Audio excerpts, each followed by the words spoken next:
Welcome to episode 165. Alisher Usmanov, from jail to making plastic bags to becoming one of the richest Russian oligarchs. This is an outline of episode 165. There are 3 reasons why we study Alisher Usmanov. First, he's the richest man from Russia in 2014, and he's the richest Muslim self-made billionaire from Russia. Second, he's a brilliant investor and an opportunist. Third, because Richest recommended Usmanov. Let us meet Alisher Usmanov. He is quite a dancer.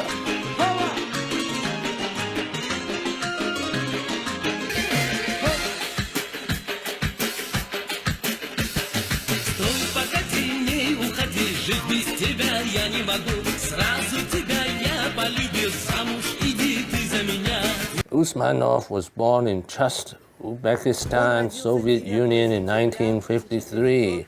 Richest is a spa city.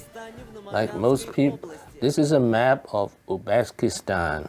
Like most people there, he is a Muslim. He grew up in Tashkent, capital of Uzbekistan. His father was a state prosecutor. In high school, he was a star fencer and represented Uzbekistan. He attended Moscow Institute of International Relations, the best university in Russia. Окончил самый престижный институт в СССР – Московский государственный институт международных отношений. Upon graduation, he returned to Uzbekistan, where he was appointed director of Foreign Economic Association. Then he was involved in a scandal and sentenced to 8 years in jail for corruption and rape. Судили на 8 лет по 3 статьям Уголовного кодекса. Позже он был досрочно освобожден, а спустя много лет полностью реабилитирован. After spending 6 years in jail, he was released after signing a confession. In later years, he had to defend his reputation against these allegations to Navalny, the Russian social activist. Ты врешь, что я преступник, и пытаюсь скрыть, что я сидел в тюрьме. Начнем с этого. Мне скрывать нечего. Я 6 лет, в отличие от тебя, отсидел в тюрьме, и причем по реально сфабрикованному делу. О краже социалистической собственности, которую я не крал, а о взятке, которую я никому не давал в очередной раз. Ты сказал, что я сидел за изнасилование. То есть, вот этой манипуляцией статьями и словами ты тут же хотел стереть грань между человеком и нелюдем. Ты на всех углах кричишь, что тебя сильно преследуют. Жестокая власть. Ой, какая она жестокая. Аж целые сутки просидел в тюрьме. 1 ночь, насколько я слышал. То есть, вот при такой жестокой власти ты провел в тюрьме 1 ночь, а я при мягкой власти ни за что 6 лет. After he got out of jail, he became a capitalist. He started a company making plastic bags. Plastic bags were a status symbol in post-communist Russia, and he became very rich.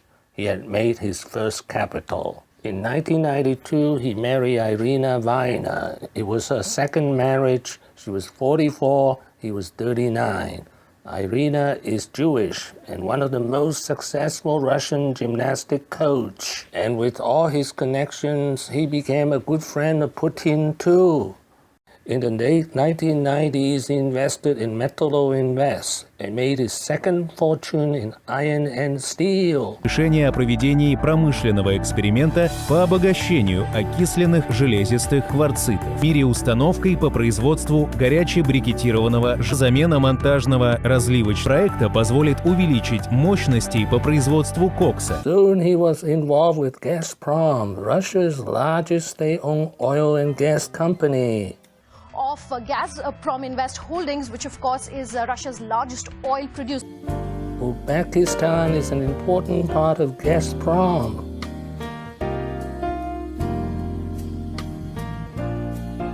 Next, he made a series of smart moves to diversify his metal empire into mobile phones, internet, social media, etc. brick and mortar companies where he's made his billions. He's also a huge investor as far as the technology space goes. You name the brand and he has exposure there, whether it is Facebook, Twitter, Apple or Alibaba. But here's why he's on our news list today. He owns a stake as far as the Arsenal Football Club in the UK goes. He increased his stake to 29% last year, and last year as well in comments said that he could invest that, he could probably increase that further going ahead, but for now is going to maintain it at that 29% level.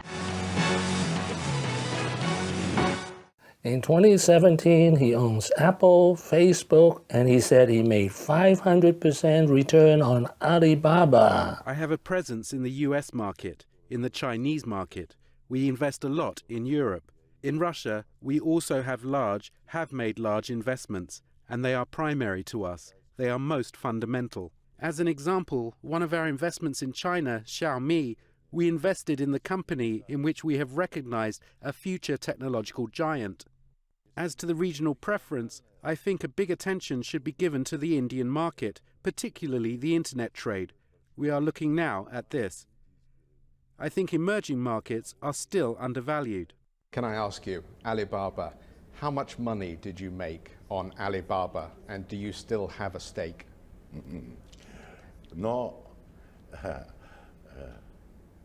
I don't think it is right to tell what you have from your investment now. Maybe just give me the percentage upside then. Oh, this no modest to tell this, very big. I think more than 500%, enough?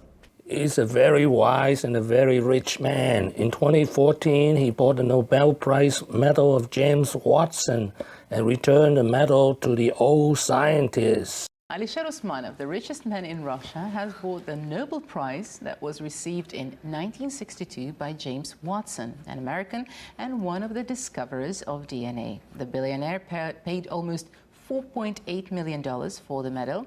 Made of the double helix. Dr. James Watson's office at Cold Spring Harbor Laboratory is filled with mementos of his world-changing breakthrough. Watson, with Francis Crick, discovered the structure of DNA, a double helix, the building block of life. James Watson's one of the greatest biologists in the history of mankind, and his award for the discovery of DNA structure must belong to him. My reaction was sort of first, it's too good to be true. This is the first time in the history of the Nobel Prize that the medal's been sold by a living recipient. What have I learned today? First, it's possible for a Muslim with the right sports background, the right university, to become a Russian oligarch. Second, he spent 6 years in jail and now he had to defend his reputation of corruption. Third, he's a brilliant investor. He owns Russian oil companies, social media, etc., in addition to global giants like Facebook and Alibaba. Thank you for watching. Please leave your questions and comments below. My next video will be Alisher Usmanov, 7 lessons. Wishing everyone peace and prosperity.